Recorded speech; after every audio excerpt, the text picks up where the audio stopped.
इसी दिन से महाराज हुआ ने मुझे दिल में रख लिया।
कर चुकी हूँ।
क्या आज राजमोबा में मैंने जो कुछ भी किया हूँ, क्या दुनिया वाले क्या सोचेगी कि जंगी रेडल की नारी कैसे है, नैना घर वाली है कि एक रात के लिए एक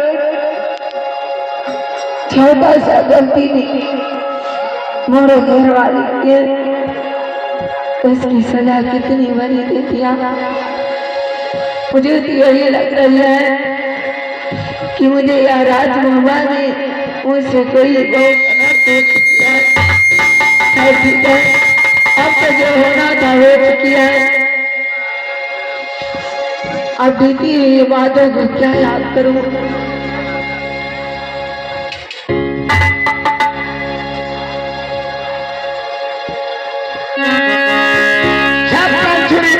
बेच दी जलगाड़ी पप्पू सीट नहीं नगर वाली।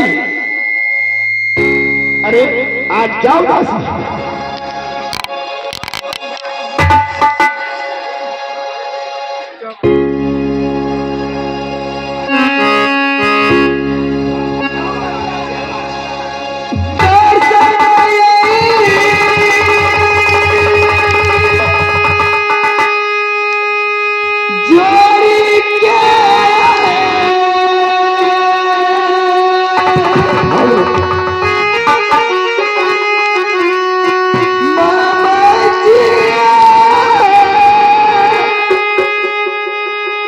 God